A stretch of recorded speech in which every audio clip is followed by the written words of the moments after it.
Olá, queridos alunos do quinto ano, tudo bem com vocês? Estou de volta para mais uma aula de geografia. Hoje nós vamos ali pegar da página 135 até a página 141 da apostila 1 de vocês. Aqui na página 135, nós vamos começar, dar continuidade ali embaixo, onde tem como título Transporte nas grandes cidades do Brasil. Eu estarei lendo e eu peço que vocês acompanhem aí na apostila de vocês. Então vamos lá. Como você já viu anteriormente, os automóveis, os ônibus e o metrô são os principais meios responsáveis pelo transporte cotidiano das pessoas que vivem nas áreas urbanas. No entanto, a população enfrenta diversos problemas ao se deslocar para realizar suas atividades, como estudar, trabalhar, passear e etc. Os engarrafamentos estão entre os principais deles. É verdade, né? Principalmente aí nos grandes centros, nas grandes cidades, o engarrafamento atrasa bastante as pessoas aí para os seus afazeres, né? Aqui na página 136, então, continua dizendo assim: na cidade de São Paulo, por exemplo, estudos indicam que as pessoas levam em média 2 horas e meia por dia para realizar seus deslocamentos diários. Imagina você ficar 2 horas e meia no trânsito para você conseguir chegar no seu trabalho, né? Aqui nós temos uma imagem, embaixo da imagem diz assim: são frequentes os congestionamentos na cidade de São Paulo. Olha a quantidade de carro, né? A quantidade de veículos que tem aí na imagem. Além dos congestionamentos, a lentidão e a lotação de trens, ônibus e metrô demonstram que os serviços de transporte coletivo fornecidos para a população ainda são insuficientes em muitas cidades do país. E mesmo com os avanços e a ampliação das linhas, o transporte coletivo de algumas cidades brasileiras não atendem adequadamente toda a população. Gente, olha essa imagem, essa foto tirada ali da plataforma do metrô. Olha a quantidade de pessoas, né, nessa plataforma do metrô na cidade de São Paulo. É muita gente. Não é verdade? Muita gente mesmo. Aqui na página 137 continua dizendo assim: para ajudar a resolver o problema do transporte, muitas cidades brasileiras têm construído ciclovias destinadas ao deslocamento por meio das bicicletas. Além de diminuir o engarrafamento, as ciclovias contribuem também para diminuir a poluição do ar e melhorar a qualidade de vida nas áreas urbanas. Por elas, circulam inúmeras bicicletas, patinetes e skates. Então ali é uma opção, né? Fazer ciclovias, que daí a população também consegue utilizar a bicicleta, os patinetes e skates de uma forma mais segura, né? Então ali nós temos uma foto, embaixo da foto diz assim: as ciclovias são uma alternativa para o deslocamento nas grandes cidades brasileiras. E muitas cidades, né, como por exemplo em São Paulo, devido ao grande número de veículos, eles fazem até rodízio de placas, né? Por exemplo, segunda-feira só saem os veículos com o final de placa 4 e 5, por exemplo. Então faz esse rodízio já para diminuir a quantidade de veículos nas ruas, mas mesmo assim a quantidade é muito grande. E aqui nós temos uma notícia para nós fazermos a leitura. Pesquisa mostra que 12% dos cidadãos consideram o transporte público um problema. O transporte público é o quarto maior problema das cidades para 12,4% da população de 319 municípios brasileiros, ficando atrás apenas da violência e segurança, da saúde e do desemprego. De acordo com a pesquisa sobre o perfil da modalidade urbana nas grandes cidades. Olha só, então a população relata que o transporte público ele é um grande problema na maioria das cidades brasileiras.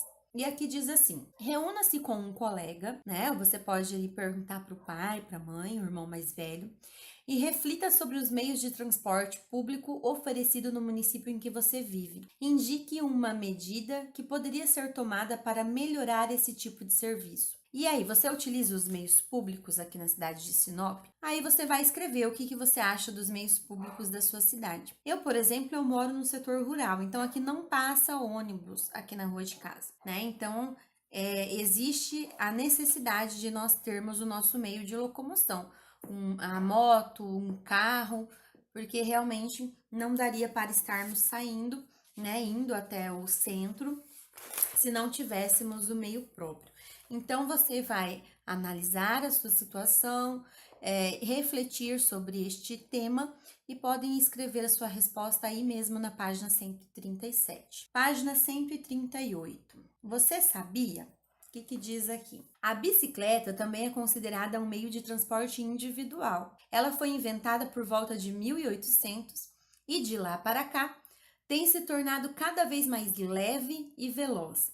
Além de servir como meio de transporte, as bicicletas são utilizadas para práticas de lazer e de esporte. Quem aí gosta de andar de bicicleta, né? Eu também gosto, é muito bom andar de bicicleta. E ela é considerada também um meio de transporte individual. O transporte e as atividades econômicas no Brasil. Ali diz assim: no nosso país, as pessoas e as mercadorias são transportadas diariamente por meio das diversas redes viárias implantadas em todo o território. Entre elas destacam-se, primeiro, o que são redes viárias. Então, lá embaixo, né, as palavras e o texto, ali nós temos o significado. Viária, via, isto é, caminho por onde passa um meio de transporte. E vias aéreas, caminhos percorridos por aviões e demais meios de transportes aéreos, ou seja, no ar. Então, viária significa que é o caminho por onde passa um meio de transporte. Então, os caminhos que passam meios de transportes, né, em todo o território brasileiro, os que se destacam, nós temos ali rede de transporte terrestre. Vamos ver quais que se destacam terrestres. É o ferroviário, que é o transporte realizado pelos trens por meio das linhas férreas instaladas no país. Nós temos o transporte rodoviário, que é o transporte realizado pelos ônibus, caminhões e veículos por meio das estradas asfaltadas e também de terra. Como rede de transporte aquático, né? É chamado de hidroviário, que é o transporte realizado pelas embarcações por meio dos rios. E como rede de transporte aéreo, nós temos ali aeroviário, que é o transporte realizado pelos aviões e helicópteros por meio de vias aéreas presentes no país.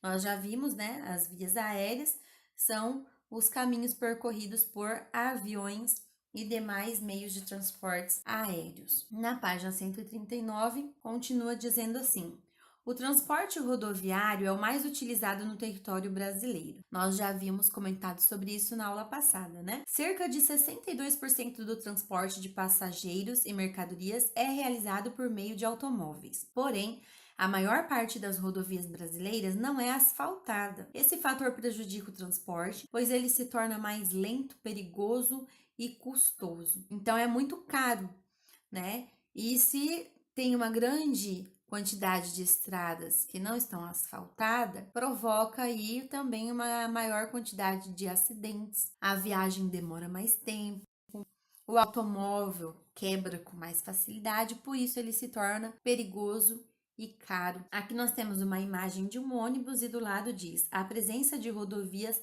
não pavimentadas é muito comum em todas as regiões do Brasil, infelizmente, né?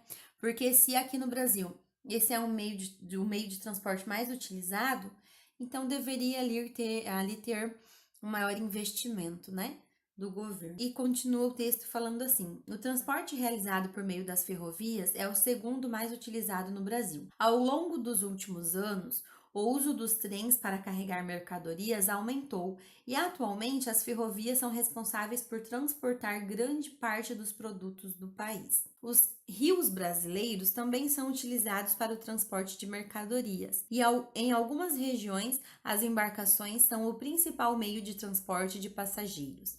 Aqui então nós temos uma foto, que é o transporte hidroviário, né, que é um dos mais utilizados na região norte do Brasil. Então ali nós temos o exemplo do transporte hidroviário na região norte, é muito utilizada.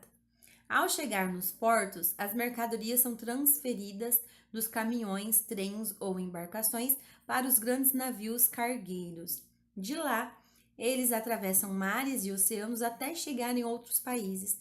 O transporte hidroviário representa cerca de 12% do transporte realizado no Brasil. Por fim, o transporte aéreo é o menos utilizado no país. Apesar disso, o uso de aviões tem aumentado nos últimos anos. E aqui nós temos uma atividade, número 3. Qual é a rede de transporte mais utilizada no Brasil? E aí, nós acabamos de falar sobre isso, né? Sobre a rede de transporte mais utilizada e também falamos um pouquinho dos problemas enfrentados aí com as estradas que muitas vezes não estão asfaltadas, não estão em condições boas para o transporte. Então, qual é a opção correta? Ferroviária, hidroviária, rodoviária ou aeroviária?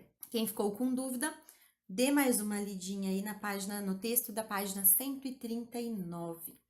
E aqui na página 140 e 141, nós temos também atividades para vocês fazerem, né, analisando os mapas. Aqui na página 140 diz assim: os mapas a seguir ilustram as redes de transporte terrestre, aquático e aéreo do Brasil. Observe-os e responda as questões. Então, vocês irão observar os mapas e responder as perguntas que estão embaixo de cada mapa. No mapa da página 140, que tem como título Rede de Transporte Terrestre 2017, tem a pergunta: de que forma as estradas e as ferrovias estão representadas no mapa? Para você responder isso, você terá que olhar aqui na legenda. E a pergunta 2: cite 2 estados do Brasil que possuem uma grande quantidade de estradas. Essas são as atividades da página 140. E aqui na página 141 também vocês irão analisar o mapa que tem como título Rede de Transporte Aquático e Aéreo 2017 e vão responder ali as 2 perguntas.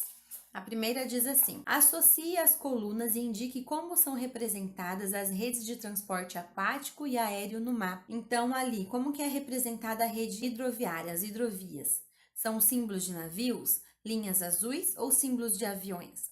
Então, você vai olhar ali, vai comparar as colunas, a primeira coluna com a segunda, e vai colocar ali quais que elas representam, se é a letrinha A, B ou C.